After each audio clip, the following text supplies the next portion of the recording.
बिस्मिल्लाहिर्रहमानिर्रहीम। मेरी 40 साला नौकरानी कई सालों से मेरे घर में काम कर रही थी। मैं उस पर मुकम्मल भरोसा करती थी। उसका 3 साला बेटा अक्सर मेरे बेटे के पास आ जाता। अजीब बात यह थी कि वो बच्चा मेरे बेटे को देखते ही बाबा बाबा कहना शुरू कर देता। शुरू में मैंने उसे बच्चों की शरारत समझकर नजरअंदाज कर दिया, मगर दिल के किसी कोने में एक अनजान सी चुभन महसूस होने लगी। ये सिर्फ इत्तेफाक था या कुछ और? मेरे दिल में एक सवाल जन्म लेने लगा। रोज का मामूल बन चुका था। जैसे ही मेरा बेटा स्कूल से आता, वो बच्चा खिलखिलाते हुए दौड़ता और बाबा की सदा लगाता। वो हंसी, वो भागना, वो लिपट जाना, जैसे वो अपने दिल की गहराइयों से इस रिश्ते को पहचानता हो। मेरा बेटा पहले तो हंसता, कभी कभार उसे गोद में भी उठा लेता, कभी उसके बाल बखेर देता, लेकिन वो कभी कुछ नहीं कहता। मैं सब कुछ देखती, चुपचाप, जैसे कोई अंदेशा दिल के अंदर सरगोशी कर रहा हो। कभी कभी मेरे दिल में ख्याल आता कि शायद वो बच्चा किसी और को याद कर रहा है। बच्चों को कई बार फिल्मों, कार्टून्स या कहानियों से अल्फाज पकड़ने का शौक होता है, मगर फिर मुझे नौकरानी की नजरें याद आ जाती, जो हर बार बच्चे को बाबा कहने पर झुक जाती और चेहरे पर खौफ का एक साया छा जाता। मैंने कई बार देखा कि वो बच्चे को जल्दी से बाजू से पकड़कर कमरे में ले जाती, आंखों में जैसे पानी जमा हो, मगर बाहर निकलने की इजाजत ना हो। ऐसा नहीं है कि मैं वहमों की कायल थी, मगर माँ का दिल कुछ और कहता था। वो खामोशी, वो नजरें चुराना, वो बच्चे का मुसलसल बाबा कहना, सब मिलकर एक अजीब सी तस्वीर खींचने लगे थे। मेरे शौहर अक्सर काम के सिलसिले में दूसरे शहर में होते थे और घर की जिम्मेदारी, बच्चों की देखभाल सब मेरी थी। मैंने हमेशा कोशिश की कि घर में सुकून रहे, हर रिश्ता अपनी जगह सलामत रहे, मगर अब मेरे अंदर बेचैनी पैदा होने लगी थी। कई दिन गुजर गए, मगर वही मंजर रोज दोहराया जाता। कभी मैंने बेटे से पूछने की कोशिश की, ये बच्चा तुम्हें बाबा क्यों कहता है? वो हंसकर टाल देता। अम्मी, बच्चों को कुछ भी कहने का शौक होता है, लेकिन वही बात दिल को लगती और दिल कहता कि ये जवाब सच्चा नहीं है। एक दिन मैंने नौकरानी को अलग से बुलाया और कहा, तुम्हारा बेटा मेरे बेटे को बाबा क्यों कहता है? उसने नजरें झुका ली और कहा, बच्चे तो पागल होते हैं बेबी जी, जो मुंह में आता है कह देते हैं। मैंने उसका चेहरा गौर से देखा। वो झूठ बोल रही थी। शायद उसे सच कहने से डर लगता था, या शायद वो किसी सच को छुपाने की कोशिश कर रही थी, जिसके सामने आने से सब कुछ बदल सकता था। उस दिन के बाद मैंने ज्यादा ध्यान देना शुरू किया। हर लफ्ज, हर हरकत, हर लम्हा मेरी आंखों से छुप ना सका। अब मुझे अंदाजा हो चला था कि बात मामूली नहीं है। मेरे दिल में एक भारी एहसास जम गया था, जैसे एक तूफान आने को हो और मैं सिर्फ उसे रोकने की कोशिश कर रही हूँ, तन्हा। एक दिन दोपहर में जब मैं किचन में थी, वो बच्चा अचानक दौड़ता हुआ आया और मेरे बेटे के गले लगकर जोर से बोला, बाबा। मैं सुनकर साकत रह गई। मेरे हाथ कांपने लगे और चम्मच जमीन पर गिर गया। जैसे ही मैंने नौकरानी की तरफ देखा, उसका रंग फक हो चुका था, आंखों में खौफ था। वो फौरन बच्चे को लेकर कमरे में चली गई। मेरे दिमाग में हलचल मच गई। ये इत्तेफाक नहीं हो सकता, कुछ तो है जो छुपाया जा रहा है। क्या मेरा शक सच होने जा रहा है? किचन में खड़े खड़े मेरे पैर सुन्न हो चुके थे। मैं कुछ लम्हे वैसे ही पत्थर बनी खड़ी रही। धड़कनें तेज हो रही थी, जिस्म में जैसे खून की गर्दिश रुक गई हो। उस मंजर ने जैसे अंदर कुछ तोड़ दिया हो। बाबा की आवाज मेरे कानों में गूंज रही थी। मैंने किचन से बाहर निकलकर दरवाजे के पीछे से झांका तो नौकरानी बच्चे को जोर जोर से डांट रही थी। वो घबराहट से पसीने में शराबूर थी। वो ना मां लग रही थी, ना नौकरानी, बस एक डरी हुई औरत, जैसे उसका कोई राज अभी अभी खुल गया हो। मेरे बेटे ने उस बच्चे को देखकर कुछ नहीं कहा। वो खामोश रहा, जैसे कुछ समझ ही ना पाया हो, यह समझकर भी बोलने की हिम्मत ना हो। उसका चेहरा भी अजीब सा था, कुछ उलझा, कुछ हैरान और कुछ बेखबर। कमरे में वापस जाकर मैं सोफे पर बैठ गई। मेरे हाथ लरज रहे थे। पानी का गिलास उठाया, मगर लब खुश्क थे, हलक सूखा हुआ। दिल कह रहा था कि बस ये सब इत्तेफाक है, लेकिन दिमाग मुसलसल माजी के लम्हों को खंगालने लगा। कब कब बच्चा ऐसा बोला, कितनी बार नौकरानी के चेहरे पर खौफ उभरा, कितनी बार मेरे बेटे ने इस बात को हंसी में टाल दिया। सारी कड़ियां भी एक दूसरे से जुड़ती महसूस हो रही थी। कोई एक दिन की बात तो नहीं थी, ये सब अरसे से चल रहा था। दिन गुजर गया, मगर दिमाग पर सुकून न हो सका। रात को जब सब सोने के लिए चले गए, मगर मैं जागती रही। दिल की धड़कन अब मामूल से ज्यादा सुनाई देती थी। उस रात नींद मुझसे रूठ गई। दिल और दिमाग आपस में जंग लड़ रहे थे। बार बार वो मंजर नजरों में आ रहा था, जब वो बच्चा मेरे बेटे से लिपटता था। मैंने खुद को तसल्ली दी कि शायद वो किसी और को याद कर रहा हो, मगर नौकरानी के चेहरे पर जो वहशत थी, वो झूठ नहीं बोल सकती थी। फजर की अजान हुई तो मैंने तहिया किया कि अब सच जानना है। मैं बेटे को नमाज के लिए जगाने कमरे में गई। दरवाज़ा आहिस्ता से खोला और जो मंजर वहां था वो मेरी सांसें रोक गया। कमरे में हल्की सी रोशनी जल रही थी। बेड के किनारे पर कोई बैठा था। चंद लम्हे मुझे ये समझने में लगे कि वो नौकरानी थी। उसके हाथों में कुछ कागजात थे। वो चुपचाप झुकी आंखों के साथ बेटे के सामने बैठी थी। बेटा जो हमेशा बेफिक्री में सोता था उस लम्हे बिल्कुल जागता, संजीदा और खामोश लग रहा था, जैसे दोनों किसी गहरे मुकालमे में हों जिसमें लफ्जों की जगह खामोशी बोल रही हो। मेरा दिल बुरी तरह धड़कने लगा। मैंने कदम आहिस्ता रखा, मगर फर्श की चरचराहट से दोनों चौंक गए। नौकरानी फौरन उठकर खड़ी हुई। उसका चेहरा खौफ से सफ़ेद हो चुका था और आंखें, जो कई सालों से मेरे हुक्म की आदी थी, अब मेरे सामने झुकने से इनकारी थी। मैं कुछ कहे बगैर ही अंदर दाखिल हुई और बेटे से नजरें मिलाकर बस एक जुमला कहा, ये सब क्या हो रहा है। बेटे ने नजरें चुराई, कुछ कहना चाहा मगर जबान साथ न दे सकी। नौकरानी की आंखों से आंसू बहने लगे। उसने धीमी आवाज में कहा, बीबी जी आपको सच बताना होगा, अब वक्त आ गया है। उसकी आवाज में वो लर्जिश थी जो सिर्फ वही औरत ले सकती है जो बरसों से अंदर ही अंदर किसी राज को दफन किए बैठी हो। मेरा दिल चाह रहा था कि मैं चीख पड़ूं, लेकिन मैं सुनना चाहती थी, जानना चाहती थी। जो भी सच था मेरे सामने होना चाहिए। बेड पर मेरा बेटा सर झुकाए बैठा था। सामने नौकरानी हाथ में एक पुराना लिफाफा लिए। उसकी आंखें भीगी हुई थी। मैंने चीख कर पूछा, ये सब क्या है। नौकरानी घबरा कर खड़ी हुई। बीबी जी मैं सब बताती हूँ। मेरा दिल बैठने लगा। क्या वो बच्चा वाकई मेरे बेटे का है? क्या ये सब सच है? मेरा दिमाग सुन्न हो गया। मैं वहीं दरवाजे के साथ टेक लगाकर बैठ गई। सब कुछ धुंधला लगने लगा। मैं सच जानने के लिए तैयार न थी, लेकिन सच मेरे सामने खड़ा था। नौकरानी ने लरसती आवाज में कहना शुरू किया, बीबी जी वो बच्चा वो मेरी जिंदगी की सबसे बड़ी कमजोरी भी है और सबसे बड़ी सजा भी। उसकी आवाज में ऐसा दर्द था जो लफ्जों से बाहर निकल रहा था। उसने लिफाफे में से एक और कागज निकाला और मेरे सामने रख दिया। मैंने उसे थामा। उस पर एक अस्पताल की मोहर थी, एक डीएनए रिपोर्ट जो मुकम्मल उर्दू में ना थी मगर इतनी साफ थी कि पढ़ने के लिए दिल की हिम्मत चाहिए थी, आंखों की रोशनी नहीं। रिपोर्ट में लिखा था, नतीजा बच्चे के हयातियाती वालिद और जेरे जांच फर्द के दरमियान मुताबिकत नहीं पाई गई। मेरे वजूद में सन्नाटा छा गया। बेटे का झुका हुआ सर, नौकरानी की आंखों से बहते आंसू और मेरे दिल की टूटती हुई दीवारें सब एक साथ टकरा गए। ये सब कब से चल रहा है? मैंने कांपती हुई आवाज में पूछा। नौकरानी ने रोते हुए बताया कि 3 साल पहले जब हम गांव गए थे, वहां मेरे बेटे ने उसे बहकाकर गलती की। वह हमला हो गई मगर डर के मारे कुछ न बोली। नौकरी और इज्जत दोनों का खौफ था। बच्चा पैदा हुआ तो उसने भी मुंह बंद रखा, मगर बच्चा बाप की पहचान से नावाकिफ न था। मैं मजबूर थी बीबी जी। वो गिड़गिड़ाई। मैं जमीन पर बैठ गई। दुनिया मेरे पैरों तले से निकल चुकी थी। मेरे कानों में गूंज सिर्फ उसकी सिसकियों की थी और दिल में अजीब सा शोर मचा हुआ था। कुछ समझ ही नहीं आ रहा था कि यकीन करूं या नहीं। अभी तो डीएनए रिपोर्ट कुछ और बता चुकी थी, मगर अब कहानी किसी और तरफ ही जा रही थी। उसके अल्फाज मेरे जहन में हथौड़े की तरह गूंज रहे थे। क्या वाकई मेरे बेटे ने? मेरी सांसें बंद होने लगी। 14 साल का बच्चा 3 साल पहले 11 का था। ये कहानी कहीं से भी सीधी नहीं लग रही थी। मैंने खुद पर काबू पाकर कहा, तुम कह रही हो कि वो तुम्हें बहका कर गया? वो तो खुद बच्चा था उस वक्त। नौकरानी चौंकी, नजरें चुरा ली। मैंने उसी लम्हे महसूस किया कि सच कुछ और है। बेटे की तरफ देखा तो वो खामोश था, न शर्मिंदा न इनकारी, बस नजरें झुकी हुई थी। मैंने चीख कर कहा, ये सब सच है? तुमने किया था ये सब? उसने आहिस्ता से सर हिलाया। मेरी दुनिया अंधेर रह गई। मैंने उसे कभी भी लापरवाह नहीं पाया था। और फिर ये? आंसू आंखों से निकलने लगे मगर जबान बंद थी। नौकरानी खामोश खड़ी थी, जैसे सजा सुनने आई हो। मैंने दोनों से कहा, अब यहां से जाओ। अभी कमरा खाली हुआ मगर मेरा दिल टूट चुका था। दीवार के साथ टेक लगाए मैं बैठ गई। सर में दर्द की शदीद लहर दौड़ गई थी। पूरा जिस्म बोझल हो चुका था। मेरा जहन कुछ भी वाज़ेह तौर पर सोचने से कासिर था। कमरा खाली था मगर वो मंजर जैसे दीवारों पर सबत हो चुका था।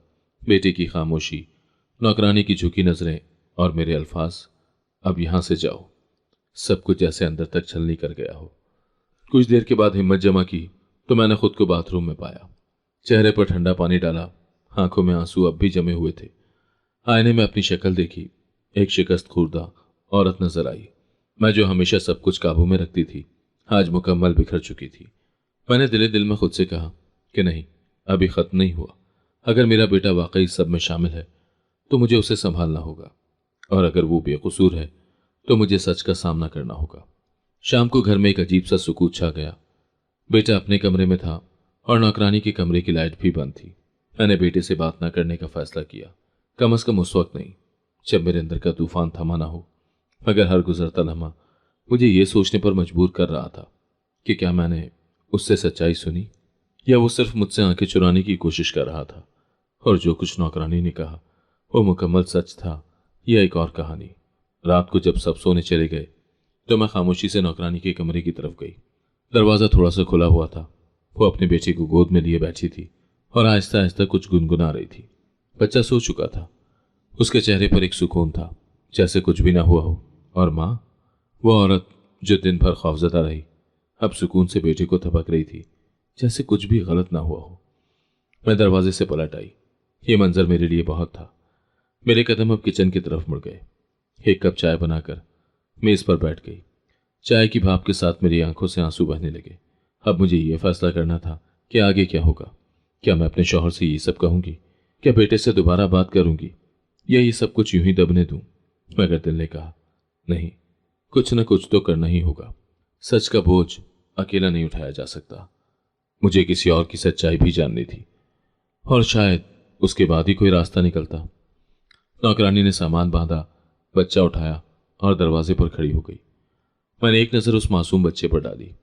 वो अब भी बेटे को तलाश कर रहा था और बार बार मुड़कर बाबा कह रहा था। मेरा दिल कट गया। मैंने कुछ सोचे बगैर कहा, रुको। सब रुक गए।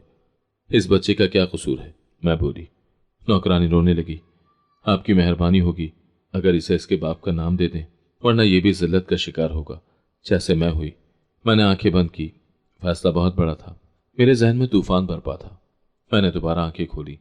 सामने नौकरानी झुकी खड़ी थी, बच्चा उसके कंधों पर सर रखे, मगर नजरें अब भी दरवाजे की उस तरफ थीं जहां से शायद उसे अपने बाबा की उम्मीद थी। मैंने आहिस्ता से कदम आगे बढ़ाए और नौकरानी के करीब जाकर कहा, बेटे का नाम वही रहेगा जो है। इसे किसी की पहचान की जरूरत नहीं। जब तक इसकी माँ जैसी औरत इसके साथ है। वो सुन हो गई। मैंने जारी रखा, लेकिन तुम जाओगी नहीं, यहां रहोगी। तुम्हारी नौकरी खत्म नहीं होगी, लेकिन अब सच हमारे बीच रहकर पलेगा, छुप कर नहीं। नौकरानी ने मेरे हाथ थाम कर आंखों से लगा लिया। बीबी जी, मैंने जो कुछ सहा वो लफ्जों में नहीं कह सकती। मैं चुप रही ताकि किसी का घर न टूटे, लेकिन मेरे अपने वजूद के टुकड़े हो गए। अब आपने जो फैसला किया है उसने मेरे अंदर की माँ को जिंदा कर दिया है। उसकी आवाज में वो टूट फूट थी जो बरसों की खामोशी की बात निकलती है। बेटा अब कमरे के दरवाजे से बाहर आ चुका था। शायद वो हमारी बातें सुन चुका था। बच्चे ने जैसे ही उसे देखा, दोनों हाथ फैला दिए। बाबा। बेटा साकत खड़ा रहा। मैंने उसकी तरफ देखा और एक खामोश इशारा किया। उसने चंद कदम आगे बढ़ाए और बच्चे को गोद में ले लिया। बच्चे ने उसके गले में बाहें डाल ली और मासूम चेहरे पर एक मुतमईन सी मुस्कुराहट फैल गई। ये वो लम्हा था जब मैंने जाना कि कुछ रिश्ते खून के नहीं होते, दिल से बनते हैं। शायद मेरा बेटा खुद भी उस बच्चे में वो खालीपन भरना चाहता था जो हमारे सच ने पैदा किया था। नौकरानी ने सर झुकाकर कहा, वो शायद सच कभी पूरी तरह न जान पाए, मगर आपने जो दिया है वो उसके लिए सारी दुनिया है। मैंने दरवाजा बंद कर दिया। इस बार वो दरवाजा बाहर वालों के लिए नहीं, अंदर के तूफान के लिए बंद हुआ था। अब जो कुछ होना था वो इसी छत के नीचे होना था, खुले लफ्जों में, सच्चाई के साथ। और मैंने खुद से वादा किया कि अब कोई छुपावा नहीं, न रिश्तों में, न आंखों में, न दिल में। मैंने बेटे को बुलाया, उसके सामने बैठकर पूछा, क्या तुम इस बच्चे को अपना नाम देने को तैयार हो? वो खामोश रहा। मैंने सख्त लहजे में कहा, जो किया है उसका नतीजा भी भुगतो। बेटे ने आहिस्ता से कहा, अगर आप इजाजत दें तो मैं जिम्मेदारी लेने को तैयार हूं। नौकरानी की सिसकियां बुलंद हो गईं। मेरे लिए ये लम्हा नाकाबिले बयान था। क्या यही मेरा बेटा था जो मासूम था, अब किसी का बाप बन चुका था? मैंने दिल पर पत्थर रखकर हाँ कहा। उसकी आंखों में खामोशी थी, लेकिन वो खामोशी बुजदिली की नहीं, एक जिम्मेदारी की थी, जैसे वो वक्त से पहले ही बड़ा हो गया हो। नौकरानी ने हाथ जोड़ दिए। बीबी जी, मैंने ये कभी नहीं चाहा था। मैं सिर्फ अपना बच्चा पालना चाहती थी, इज्जत के साथ। मगर आपने जो दिया है वो मैं कभी भुला नहीं सकूंगी। उसके आंसू अब शुक्र के आंसू बन चुके थे। मैंने उसका हाथ थाम कर कहा, यह फैसला जज्बात से नहीं, अकल से किया है। और यह सिर्फ मेरा नहीं, मेरे बेटे का भी फैसला है। हम सब इस बच्चे के लिए कुछ बेहतर करना चाहते हैं। बेटे ने धीरे से कहा, अम्मी, मैं नहीं जानता कि मैं बाप कहलाने के काबिल हूं या नहीं, लेकिन मैं ये जानता हूं कि वो बच्चा मुझे देखकर खुश होता है। अगर मैं उसकी खुशी बन सकता हूं तो मैं इस जिम्मेदारी को निभाऊंगा। उसकी आवाज में अजीब सी पुख्तगी थी, जैसे एक पल में बरसों की जिंदगी जी ली हो। हमने फैसला किया कि अगले हफ्ते बच्चे का स्कूल में दाखिला करवाएंगे। बेटे ने कहा, वो हर हफ्ते एक दिन उस बच्चे के साथ गुजारेगा, उसे पढ़ाएगा, उसके साथ खेलेगा। नौकरानी के लिए भी एक बेहतर मुलाजमत का बंदोबस्त कर दिया गया ताकि वो आज़ाद होकर अपनी जिंदगी जी सके। सब कुछ आहिस्ता आहिस्ता तरतीब में आ रहा था, जैसे एक बिखरा हुआ ख्वाब अब मुकम्मल शक्ल ले रहा हो। उस रात पहली बार कई दिनों के बाद मैंने सुख की नींद ली। शायद मुकम्मल सुकून नहीं था, मगर एक इत्मीनान जरूर था। मैंने वही किया जो एक माँ, एक औरत और एक इंसान को करना चाहिए था। सुबह उठकर मैंने बेटे को देखा। वो पुरसुकून सो रहा था। उसके चेहरे पर वो नरमी थी जो सच कबूल करने के बाद आती है। और मैं जानती थी कि हमारा सफर अभी खत्म नहीं हुआ, बल्कि अब असल रास्ता शुरू हो रहा है। सच्चाई, माफी और जिम्मेदारी का रास्ता। घर में सबको ये बात बताना आसान नहीं था। मैंने शौहर को सब कुछ सच सच बताया। वो सुनकर सन्नाटे में आ गए। गुस्सा, दुख, शर्मिंदगी एक साथ उनके चेहरे पर था। तुमने हमें क्या मुंह दिखाने के काबिल छोड़ा? उन्होंने बेटे को थप्पड़ मारा। लेकिन वक्त गुजर चुका था। अब मामला सिर्फ सजा का नहीं, इस्लाह का भी था। हमने फैसला किया कि बच्चे को नाम देंगे, मगर नौकरानी अब यहां काम नहीं करेगी। ये हमारे उसूल थे जिनसे समझौता मुमकिन नहीं था। शौहर का गुस्सा बजा था, मगर मैंने उनके सख्त लहजे में छुपी बेबसी को भी महसूस किया। वो अंदर से टूटे हुए थे। हमारा बेटा, जिसे हमने बड़ी मोहब्बत से पाला, आज हमारे उसूलों के खिलाफ जा चुका था। मैंने शौहर को नरमी से समझाया, हम इसे मारकर, इस पर गुस्सा निकालकर क्या पालेंगे? जो होना था वो हो चुका। अब हमें यह देखना है कि आगे इसकी जिंदगी किस तरह संवारनी है। वो खामोश हो गए। कमरे में एक तवील खामोशी छा गई। बेटा सर झुकाए खड़ा था। मैंने उसकी तरफ देखा। वो आंसुओं को रोकने की कोशिश कर रहा था, लेकिन अंदर की टूट फूट उसके चेहरे से साफ जाहिर हो रही थी। कुछ देर के बाद शौहर ने आहिस्ता से कहा, यह फैसला मुश्किल है, लेकिन अगर तुम दोनों तैयार हो तो हम इस बच्चे को नाम दे सकते हैं। लेकिन ये नौकरानी हमारे घर में अब मजीद काम नहीं करेगी। वो औरत अब सिर्फ एक माँ है, हमारी मुलाजमा नहीं। मैंने इस बात में सर हिलाया। यह फैसला दुरुस्त था, क्योंकि जज्बात अपनी जगह, लेकिन उसूल भी अपनी जगह होते हैं। हमें अपना घर संभालना था, सच्चाई के साथ, मगर वकार के साथ भी। घर में धीरे धीरे सब कुछ मामूल पर आने लगा था। हमने सच्चाई को कबूल करके अपना बोझ हल्का कर लिया था। मोहल्ले वालों को कुछ न बताया, क्योंकि हम जानते थे कि लोग कहानियां बनाते हैं, हकीकत नहीं समझते। हमें किसी को कुछ साबित नहीं करना था, सिर्फ अपने दिल के सुकून को बचाना था। अब हर दिन एक नई शुरुआत की तरह लगता, जहां हम सब ने खुद को नए सिरे से जोड़ा था, जख्मों के साथ, मगर सच के साथ। हम सब ने अपने अपने दायरे खींच लिए थे। नौकरानी अब हमारी मुलाजमा नहीं रही थी, लेकिन हमारे रिश्ते की नौयत भी ऐसी हो चुकी थी जिसे नाम देना आसान नहीं था। वो इज्जत से रह रही थी और हम कोशिश कर रहे थे कि उस बच्चे की परवरिश में कोई कमी ना आए। बेटे के मामूल में तब्दीली आ चुकी थी। वो पहले जैसा बेफिक्र नहीं रहा था, न ही उसके चेहरे पर वो बचपना बाकी था। हर दिन वो खुद को बेहतर बनाने की कोशिश में मसरूफ नजर आता। उसके अंदर का सुकून अब उसकी जिम्मेदारी बन चुका था। बच्चे का स्कूल में दाखिला हो गया। उसने पहले दिन यूनिफॉर्म पहना तो नौकरानी की आंखें भर आईं। बेटे ने खुद उसे स्कूल छोड़ा। वो तस्वीर जो उस दिन खींची गई, वो मेरे दिल पर नक्श हो गई। एक छोटा सा बच्चा यूनिफॉर्म में, हाथ में लंच बॉक्स, और उसके साथ खड़ा मेरा बेटा, जो उसके दिल का बाप बन चुका था। यह मंजर तकलीफदेह नहीं था, बल्कि किसी हद तक तसल्ली बख्श भी था। कुछ ताल्लुकात खून से नहीं बनते, वक्त और एहसास से जन्म लेते हैं। शाम को जब वो स्कूल से वापस आया तो वो बहुत खुश था। उसने नौकरानी को स्कूल की हर बात बताई, जैसे वो दिन का हीरो हो। मैंने पहली बार नौकरानी के चेहरे पर एक भरपूर मुस्कुराहट देखी। उसने जिंदगी की इतनी मार खाई थी कि हंसना भूल गई थी, लेकिन अब जैसे उसकी आंखों में रोशनी लौटने लगी। मेरा दिल चाहा कि मैं उससे कुछ कहूं, लेकिन अल्फाज साथ नहीं दे रहे थे। शायद खामोशी ही काफी थी। बेटे से अब मैंने रोजाना की बुनियाद पर बातचीत शुरू कर दी थी। हम अब माँ बेटे के रिश्ते को नए सिरे से जानने लगे थे। मैंने उससे कहा, जो तुमने किया वो आसान नहीं था। तुमने अपने हिस्से का बोझ उठाया, अब तुम्हें अपनी जिंदगी संवारनी है। उसने सर हिलाया। अम्मी, मैंने जो सीखा वो किसी किताब में नहीं मिलता। अब बस मैं यही चाहता हूं कि वो बच्चा जिंदगी में कभी ये ना सोचे कि वो अकेला है। जिंदगी आहिस्ता आहिस्ता अपनी रफ्तार पर आ चुकी थी, मगर हर कदम पर एक और सवाल, एक और परछाई साथ चलती। क्या हमने जो किया वो मुकम्मल था? क्या ये सब खत्म हो चुका है, या ये सब किसी नए मरहले का आगाज है? शायद कुछ सवालात का जवाब वक्त देता है, और हम सब वक्त गुजार रहे थे। ये इख्तिताम नहीं था, ये एक ऐसी शुरुआत थी जिसमें सच्चाई का जहर तो था, मगर उसका जायका अब धीरे धीरे बर्दाश्त होने लगा था। जिंदगी जैसे मामूल पर आ गई थी, मगर मेरे दिल में वो सवाल अब भी जिंदा था। मेरा बेटा वाकई उस बच्चे का बाप है? नौकरानी जा चुकी थी, मगर बच्चा अक्सर आकर दरवाजे के बाहर खेलता। कभी कभार फिर बाबा की आवाज आती, मैं चौंक जाती। मगर एक दिन ऐसा हुआ कि बेटा बाहर गया और कुछ देर के बाद वापस आया। उसके हाथ में एक पुराना गिफ्ट बॉक्स था जिस पर बाबा लिखा था, मगर ये खत मेरे बेटे ने नहीं लिखा था। वो लम्हा जैसे वक्त को रोक गया हो। मैंने वो गिफ्ट बॉक्स बेटे के हाथ से लिया। उसके चेहरे पर नजरें जम गई। वो उलझा हुआ सा था, जैसे खुद भी ना समझ पाया हो कि ये सब कहां से आया। मैंने बॉक्स खोला। उसमें एक पुरानी टॉफियों भरा डब्बा, एक छोटा सा चांदी का लॉकेट और एक खत रखा था। खत पर हाथ से लिखा गया था, मेरे बाबा के लिए। मेरी उंगलियां कांप गईं।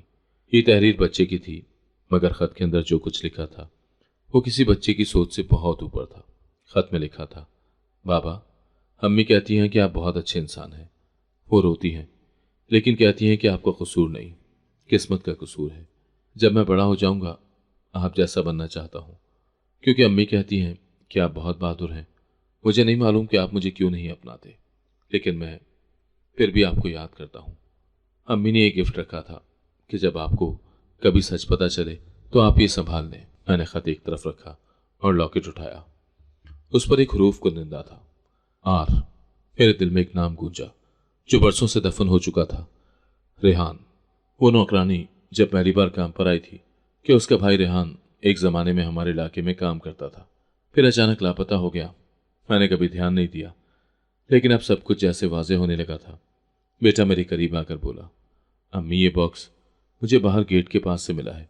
बच्चा वहीं खेल रहा था, शायद वो छोड़ गया हो या शायद रख कर गया हो। मैंने धीरे से पूछा, क्या तुमने कभी सोचा कि वो तुम्हें बाबा क्यों कहता है? बेटे ने नजरें नीचे कर ली। अम्मी, मैं पहले भी कह चुका हूं, मैं उसका बाप नहीं हूं, मगर वो जब भी मुझे बुलाता है मैं इनकार नहीं कर पाता। मुझे लगता है जैसे जैसे वो मुझे जानता है, मुझ पर हक रखता है। मैंने उस लम्हे फैसला कर लिया कि सच अब मजीद दफन नहीं रह सकता। मुझे खुद उस बच्चे की मां से बात करनी थी, खुलकर, बगैर लफाजी के, ताकि जान सकूं ये लॉकेट, ये बाबा की आवाज आखिर किस तरफ इशारा करती है। और सबसे बढ़कर मुझे यह समझना था कि अगर मेरा बेटा उस बच्चे का बाप नहीं तो वो कौन है जिसे बच्चा अपना कहता है। यह सवाल अब सिर्फ मेरे दिल का बोझ नहीं, मेरे खानदान की बुनियाद बन चुका था। मैंने वो गिफ्ट बॉक्स खोला। अंदर एक तस्वीर थी, मेरे शौहर की और नौकरानी की। किसी तकरीब में एक पुरानी तारीख लिखी थी, 15 साल पुरानी, और तस्वीर के पीछे एक बच्चे की पैदाइश का रिकॉर्ड। मगर वो तारीख मेरी बेटी की पैदाइश से पहले की थी। मेरा दिल दहल गया। क्या यह बच्चा दरअसल मेरे शौहर का है? क्या बाबा का मतलब कुछ और था? सब सवालात एक नए तूफान के साथ सामने आ गए। मैं बेटे को नहीं, अब शौहर को देख रही थी। मेरी उंगलियां तस्वीर पर रुक गईं। वो पुरानी सी ब्लैक एंड व्हाइट तस्वीर थी, मगर दोनों के चेहरों पर वाज़ेह मुस्कुराहट थी। एक ऐसी मुस्कुराहट जो महज मुलाजिम और मालिक के दरमियान नहीं हो सकती थी। लिबास, माहौल और उनके दरमियान की कुर्बत, ये सब बहुत कुछ कह रहा था। तस्वीर के नीचे एक जगह छोटे हुरूफ में तारीख दर्ज थी, जून 2009। यह वो वक्त था जब हमारी शादी को महज 1 साल हुआ था और मैं हामला भी नहीं हुई थी। पीछे रखा कागज एक बच्चे की पैदाइश की सनद थी, जिस पर मां के नाम में नौकरानी का और वालिद के खाने में खाली जगह थी। लेकिन नीचे एक दस्तखत वाजे था, मेरे शौहर के। दस्तखत के साथ जो तारीख थी वो मेरे वजूद को चीर गई। वही दिन था जब मेरे शौहर ने मुझसे कहा था कि वो ऑफिस के किसी प्रोजेक्ट के लिए 2 दिन शहर से बाहर जा रहे हैं। अब समझ में आया कि वो वक्त असल कुछ और था, और एक ऐसा लम्हा जो बरसों से छुपा बैठा था अब सामने आकर हर चीज बदलने वाला था। रात को मैंने शौहर को वो तस्वीर दिखाई। वो कुछ लम्हे खामोश रहे, फिर बोले, हाँ, वो मेरा माजी है जिसे मैं दफना चुका था। वो औरत जब शुरू में हमारे घर में काम करती थी, एक गलती हुई और मैं पीछे हट आया, मगर उसने कुछ नहीं कहा। मैं रो दी तो वो बच्चा, उन्होंने सर झुका लिया। मुमकिन है वो मेरा हो, मगर मैंने कभी राब्ता नहीं रखा। मुझे ऐसा लगा जैसे बरसों की वफादारी, एतबार और अज़दवाजी रिश्ता टूट गया हो। मगर अब सवाल ये था कि बच्चे का क्या होगा। कमरे में खामोशी छा गई। मेरा दिल जैसे किसी ने मुट्ठी में जकड़ लिया। शौहर की जबान से सच्चाई सुनकर जिस्म का एक एक जरा लरजने लगा था। जिन वादों को मैंने जिंदगी की पनाह समझा था, आज वो सब कच्चे धागों की तरह टूट गए। मैंने परसों एक ऐसे मर्द पर एतबार किया जो माजी में ऐसी गंदगी छोड़ आया था जिसकी बदबू अब हमारे घर के दरो दीवार तक पहुंच गई थी। लेकिन ये नफरत का नहीं, अब हकीकत का वक्त था। मैं चाहती तो सब खत्म कर देती, लेकिन क्या इससे सच खत्म हो जाता? मैंने खुद को संभाला और आहिस्ता से कहा, यह वक्त इल्जाम का नहीं, फैसले का है। तुमने अपनी गलती की कीमत नहीं चुकाई, लेकिन अब वो बच्चा जो शायद तुम्हारा खून है, उस सजा को काट रहा है जो उसका जुर्म नहीं। तुम चाहो या ना चाहो, अब उसका हक तुम पर है। मेरी आवाज में दरार थी, मगर मेरे लहजे में कमजोरी नहीं थी। मैं टूट जरूर गई थी, लेकिन बिखरी नहीं थी। शौहर ने आंखें बंद की, लंबी सांस ली और कहा, अगर वो बच्चा मेरा है तो मैं उसे कबूल करने के लिए तैयार हूं, लेकिन तुम्हारा क्या होगा? क्या तुम कभी मुझे माफ कर पाओगी? मैंने कुछ लम्हे खामोश रहकर कहा, माफी देने के लिए पहले खुद को संभालना पड़ता है। अभी मैं खुद को समेटने की कोशिश कर रही हूं। तुमसे नफरत करना आसान होता, लेकिन यह फैसला जिंदगी की बुनियाद पर होगा, ना कि गुस्से पर। उस रात हम दोनों ने एक दूसरे से कुछ नहीं कहा। कमरे में मौजूद खामोशी माजी के शोर से कहीं ज्यादा खौफनाक थी। बिस्तर पर लेटे हुए मैंने छत को घूरते हुए सोचा कि अब सब कुछ बदल चुका है। सुबह जब आंख खुलेगी तो सिर्फ एक दिन नहीं, एक नए किरदार के साथ एक नया जिंदगी का बाब भी शुरू होगा। मेरे शौहर का एतराफ अब हमारी जिंदगियों में एक ऐसी लकीर खींच चुका था जिसके एक तरफ हमारा पुराना रिश्ता था और दूसरी तरफ नामालूम मुस्तकबिल। मुझे अब वो बच्चा याद आ रहा था जो बार बार बाबा कहता था। उसकी आवाज, उसकी आंखों की चमक, उसका भागकर मेरे बेटे से लिपटना। शायद वो बच्चा लाशऊरी तौर पर सच को पहचान चुका था। उसे मालूम था कि उसका बाबा कौन है, लेकिन उसे समझाने की जरूरत नहीं थी। बच्चे की फितरत होती है सच्चाई की तरफ लपकने की। अब वक्त था कि हम भी इस सच्चाई को अपनाएं, चाहे वो कितनी ही तल्ख क्यों ना हो, क्योंकि कुछ सच ऐसे होते हैं जो कबूल ना किए जाएं तो नस्लें बोझ उठाती हैं। अगले दिन मैंने नौकरानी को बुलाया। मैंने सब कुछ जान लिया था। वो रो रही थी। बीबी जी, मैंने आपके बेटे का नाम इसलिए लिया ताकि बच्चे को बाप की पहचान मिले। मैं सच कहती हूँ, वो आपके शौहर का बेटा है, लेकिन मैंने ये सच इसलिए नहीं बोला कि आपका घर बर्बाद ना हो। मेरे दिल में अजब जंग छिड़ गई। शौहर की गलती, नौकरानी की मजबूरी, अपने बच्चे की मासूमियत। किसको कसूरवार ठहराऊं? क्या मैं इस बच्चे को उसका हक दे पाऊंगी? मैं उसे देखती रही। वो वही औरत थी जो बरसों से हमारे घर की सफाई करती थी, बच्चों का ख्याल रखती थी, हमारे कपड़े धोती थी, और आज वो इतना बड़ा सच लिए मेरे सामने खड़ी थी, जैसे बरसों से जलता हुआ कोयला हो जिस पर वो नंगे पांव चलती रही हो। उसने आहिस्ता से कहा, मुझे मालूम था एक दिन ये सच बाहर आ जाएगा, मगर मैं नहीं चाहती थी कि आपको दुख हो। आपने हमेशा इज्जत दी, कभी नीचा नहीं दिखाया। मैं अपने अंदर की लड़ाई खुद झेलती रही। बस चाहती थी कि ये बच्चा सवाल न करे, इसे बस एक नाम, एक पहचान मिल जाए। उसकी आवाज कपकपा रही थी, लेकिन अल्फाज साफ थे, सच से भरे हुए। मैंने उसके हाथ थाम लिए। मेरा दिल जख्मी जरूर था, मगर पत्थर नहीं। मैं जानती थी कि वो सच जो इतने सालों बाद सामने आए, उन पर बस गुस्सा करना किसी को सुकून नहीं देगा। मैंने पूछा नहीं, बस कहा, वो तुम्हारा भी है, मेरा भी। अब से हम दोनों मिलकर संभालेंगे। वो हैरानी से मेरी तरफ देखने लगी। शायद उसे यकीन ही नहीं आया कि इतनी बड़ी सच्चाई सुनने के बाद भी मैं उसका हाथ थामे बैठी हूं। मैंने उसकी तरफ हल्का सा मुस्कुरा कर देखा। मैं अपने घर के दरवाजे बंद कर सकती थी, मगर दिल के नहीं। उस लम्हे बाहर से बच्चे की हंसी की आवाज आई। वो खेल रहा था और उसकी हंसी में वो खालिस खुशी थी जो सिर्फ मासूमियत से पैदा होती है। मैंने नौकरानी से कहा, अब वो किसी गुनाह का नहीं, वो हमारा मुस्तकबिल है। तुमने जो छुपाया वो अपनी जगह, मगर जो बचा है वो हम दोनों की जिम्मेदारी है। उसने अपनी भीगी आंखों से सर हिलाया। बीबी जी, आप मां से भी बढ़कर हैं। मेरे दिल का बोझ थोड़ा हल्का हुआ, लेकिन मुकम्मल नहीं। मुझे अब भी सच्चाई के साथ जीना था और अपने शौहर को भी अपने अमल का सामना करवाना था। अब वक्त था कि उस बच्चे को कानूनी, समाजी और जज्बाती तौर पर वो हक दिया जाए जो बरसों से उससे छीना गया था।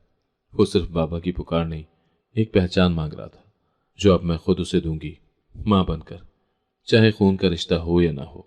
बेटे को मैंने अलग से बिठाया। तुम जानते हो, वो बच्चा तुम्हारा नहीं, वो बोला। जी मैं जानता हूं। मैंने सच जान लिया था। वो बच्चा बार बार मुझे बाबा कहता था, मगर मैं खामोश रहा, क्योंकि मैं चाहता था कि वो बच्चा किसी दिन अपने असली बाप को पहचान ले और आप सच सुनने को तैयार हो जाएं। मैं हैरान रह गई। जो मुझे गुनहगार लगता था, दरअसल सबसे ज्यादा समझदार निकला। मेरी आंखों में आंसू आ गए। मेरा बेटा अब लड़का नहीं, वो मर्द बन चुका था। वो खामोशी से मेरे सामने बैठा रहा, लेकिन उसकी आंखों में एक पुख्तगी थी जो अल्फाज से ज्यादा साफ बोल रही थी। वो शर्मिंदा नहीं था, बल्कि जैसे अपने अंदर की एक जंग जीत चुका हो। मेरे लिए वो लम्हा अजीब था। मैंने उसे हमेशा एक बच्चा समझा, जो मेरी हिदायतों पर चले, मेरी नजरों से दुनिया को देखे। मगर अब उसने अपनी नजरें, अपना जाविया, अपनी सच्चाई तलाश कर ली थी, और वो सच मुझसे पहले जान चुका था। मैंने आहिस्ता से उसके सर पर हाथ रखा। तुमने कब जाना कि वो तुम्हारा नहीं? वो मुस्कुराया, एक थकी हुई मगर मजबूत सी मुस्कुराहट। जब मैंने एक दिन आपकी अलमारी में वो फाइल देखी जिसमें डीएनए रिपोर्ट रखी थी, तब मैंने जाना कि जिस बच्चे को बाप की तरह मैं सीने से लगाता रहा हूं, वो मेरा नहीं। लेकिन मुझे लगा कि शायद वो मुझे बाप मानने के लिए नहीं, बस किसी अपने के लिए पुकार रहा हो। मेरे आंसू मुसलसल बह रहे थे। मैंने अपने बेटे को गुनाह की अलामत समझा, जबकि वो तो बेआवाज अपनी उम्र से आगे की जंग लड़ता रहा। मैंने उसे सवालों के घेरे में रखा, अल्फाज के साय में बिठाया, मगर उसने कभी शिकवा नहीं किया। वो सिर्फ खामोशी से उस बच्चे का साया बना रहा, एक ऐसा साया जो छांव बनकर उस मासूम के साथ रहा, जिसका सच पूरी दुनिया से छुपाया गया। मैं जानता था कि अगर मैं कुछ कहूंगा तो आप टूट जाएंगी, इसीलिए मैंने चुप रहकर वक्त को सच्चाई बोलने दी। लेकिन मैं ये भी जानता हूं कि वो बच्चा इस दुनिया में किसी भी वजह से आया हो, वो सिर्फ प्यार मांगता है। अगर मेरे सीने से लगने से उसे सुकून मिलता है, तो मैं वो सुकून कभी छीनना नहीं चाहता। मैंने उसे गले लगाया, मजबूती से, जैसे बरसों बाद अपने बेटे को दोबारा पा लिया हो। आज मुझे यकीन हो गया था कि बेटा होना सिर्फ खून का रिश्ता नहीं, सोच, शऊर और किरदार का नाम है। वो जो कल तक मेरा सहारा था, आज किसी और का भी बन चुका था। उस लम्हे मुझे अपने मां होने पर फख्र महसूस हुआ, और यह एहसास कि मेरा बेटा अब सिर्फ मेरा नहीं रहा, वो एक किरदार, एक मिसाल, एक नई नस्ल की पहचान बन चुका था। मेरी आगोश से उठा वो बच्चा अब एक मां के आंसू पोंछने वाला मर्द बन चुका था। शौहर खामोशी से खिड़की के पास खड़े थे। बाहर धूप फैल रही थी, मगर उनके चेहरे पर माजी की स्याही छाई हुई थी। कई दिन गुजर चुके थे इस सच को मंजर पर आए हुए, मगर हम दोनों के दरमियान अभी तक बहुत कुछ अनकही रह गया था। अचानक वो मुड़े, मेरी तरफ देखा और बोले, ये सब अब मुझसे छुपा नहीं रह सकता। मैंने गलती की, और उसकी कीमत सिर्फ तुमने या वो बच्चा नहीं, पूरे खानदान ने चुकाई है। अब वक्त आ गया है कि मैं अपने हिस्से का बोझ खुद उठाऊं। मैं उनकी आंखों में देख रही थी, नरमी, पशेमानी और एक अज़म। सब कुछ वाज़ेह था। मैंने कुछ नहीं कहा, बस सर हिलाया। शायद यही खामोश इजाजत थी जिसकी उन्हें तलाश थी। उन्होंने उसी दिन घर के बड़ों, अपने बहन भाइयों और करीबी रिश्तेदारों को बुलाया। मेरे दिल में एक इज़्तिराब था, जैसे बरसों का दबा हुआ राज अब सिर्फ हमारा नहीं रहेगा, बल्कि ये सबका हो जाएगा। मगर मुझे मालूम था कि ये मरहला ज़रूरी था, क्योंकि जो बात हमने जानी वो उनके लिए भी ज़रूरी थी। जब सब लोग जमा हो गए तो शौहर ने बहुत सुकून से बात शुरू की। पहले उन्होंने वो सच बताया जिसने हमारी जिंदगियों को बदल दिया। फिर आहिस्ता आहिस्ता एतराफ़ किया, जो शायद हर मर्द के लिए सबसे मुश्किल होता है। मैंने एक वक्त में एक बहुत बड़ी भूल की। एक औरत के साथ ताल्लुक बनाया जो मेरे एतमाद में थी। उस ताल्लुक का नतीजा एक बच्चा था, और मैं बरसों तक उससे आंखें चुराता रहा। लेकिन अब वो बच्चा बड़ा हो रहा है, और मैं मजीद खामोश नहीं रह सकता। कमरे में खामोशी छा गई। कुछ चेहरों पर हैरत थी, कुछ पर गुस्सा, कुछ पर मायूसी, लेकिन सबसे अहम बात यह थी कि किसी ने उनकी बात को झुठलाया नहीं। शायद वक्त का यही फायदा होता है कि वो जख्मों को थोड़ा मरहम दे देता है। शौहर ने ये सबके सामने कहा, मैं अपने बच्चे को अपना बेटा तस्लीम करता हूँ। मैं चाहता हूँ कि उसे मेरे नाम का हक दिया जाए और मेरे खानदान की शनाख्त। बहुत से लोग खामोशी से उठकर चले गए। कुछ ने दुआ दी, कुछ ने चुपचाप कंधा थपथपाकर साथ दिया। लेकिन उस लम्हे मुझे अंदाजा हुआ कि जब सच का बोझ खुद उठाया जाए तो दूसरों के दिलों पर हल्का पड़ता है। शौहर का ये कदम सिर्फ एक एतराफ़ नहीं था, बल्कि एक मर्द का कफारा था जो सालों की खामोशी से आधा नहीं हो सकता था। उस दिन के बाद घर में बहुत कुछ बदल गया था।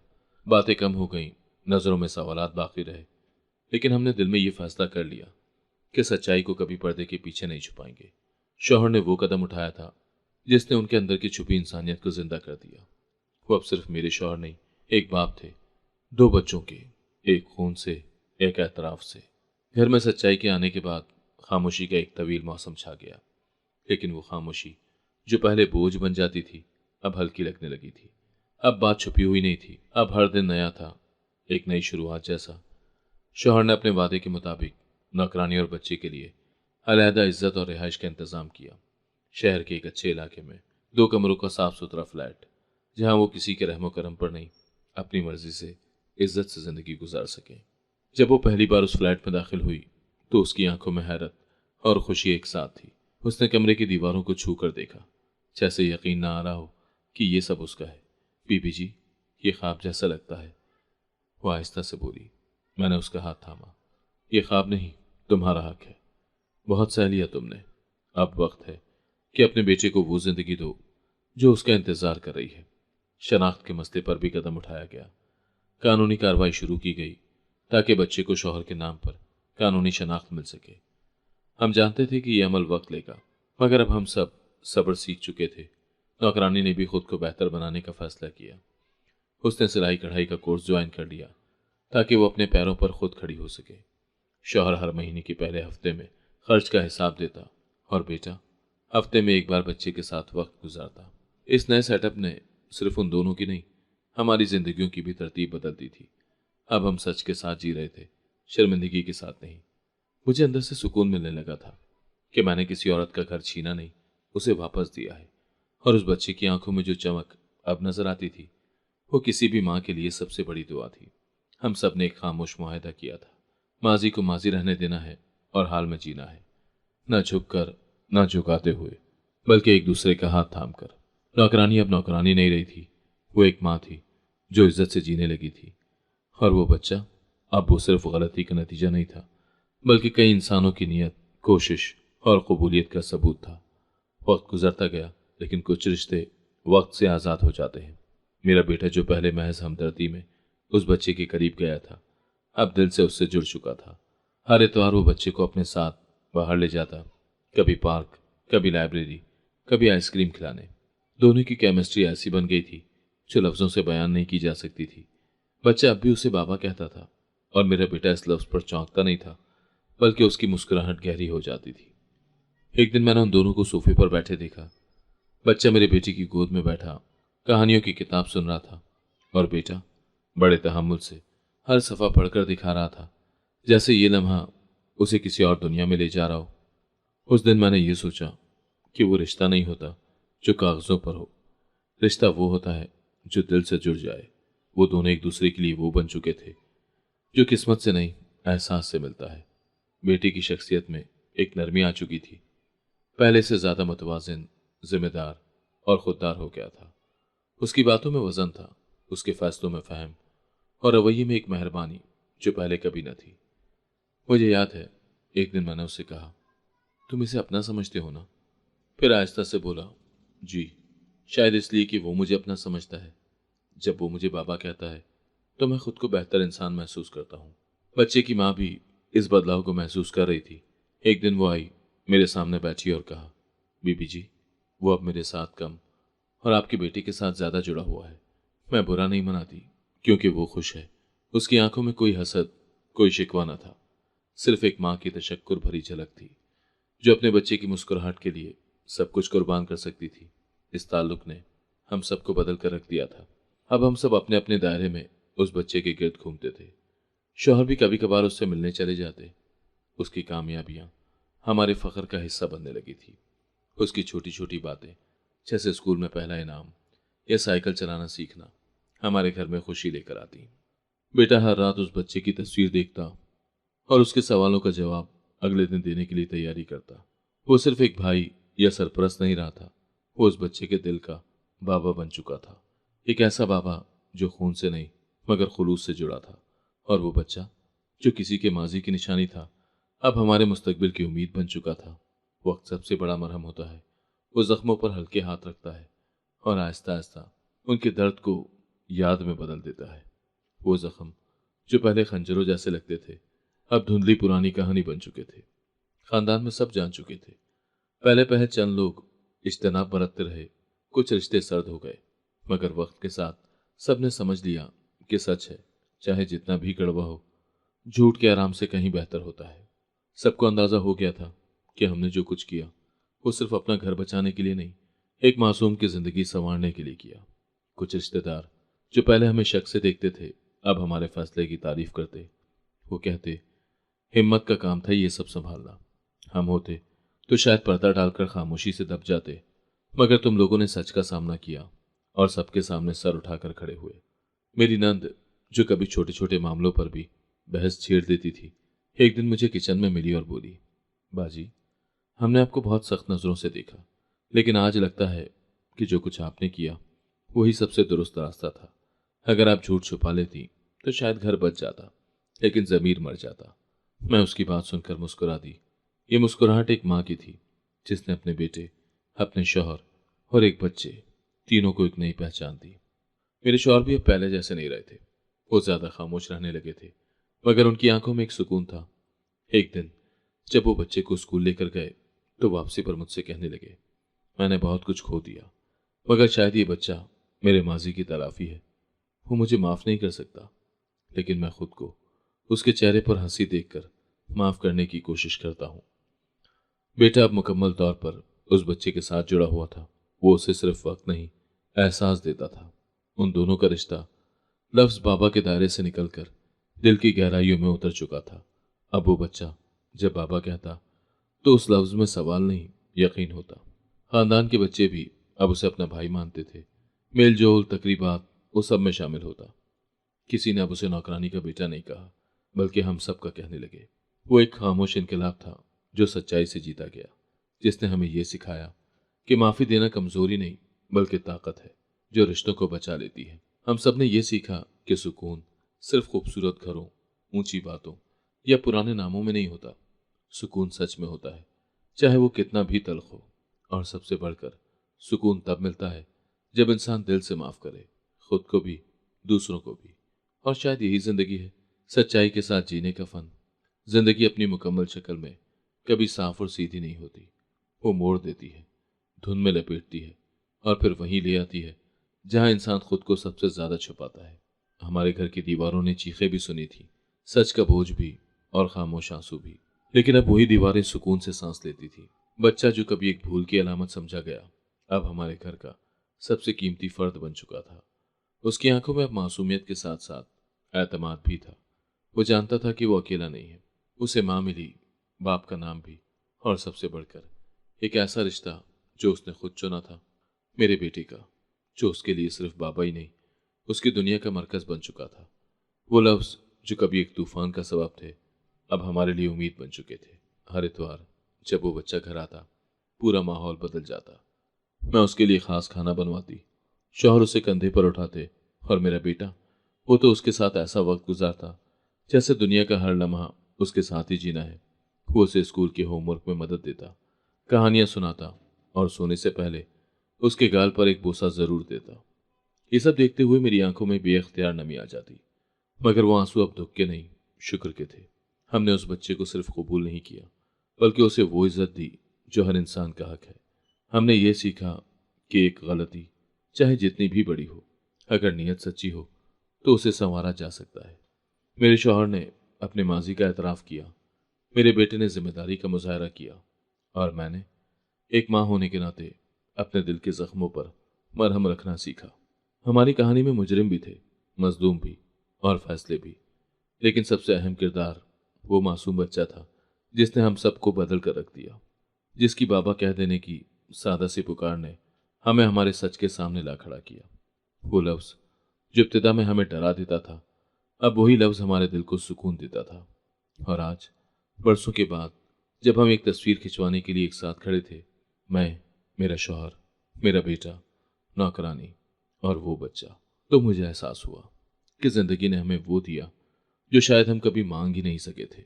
सच, माफी और एक नया रिश्ता, जो खून से नहीं, दिल से जुड़ा था। कहानी का इख्तिताम एक जुमले पर होता है। कभी कभी जिन्हें हम गुनाह समझ बैठते हैं, वो दरअसल किसी और के किए की तलाफी होती है। और एक मासूम लफ्ज बाबा हमें सच की तरफ ले जाता है, चाहे वो सच कितना ही तल्ख क्यों ना हो। अगर आपको आज की कहानी पसंद आई है तो वीडियो को जरूर लाइक कीजिएगा और अपने दोस्तों के साथ भी शेयर कीजिएगा। और हाँ, अगर आपने अभी तक हमारा चैनल सब्सक्राइब नहीं किया तो जरूर सब्सक्राइब करें। मिलते हैं कल एक नई और दिलचस्प कहानी के साथ। अल्लाह हाफिज।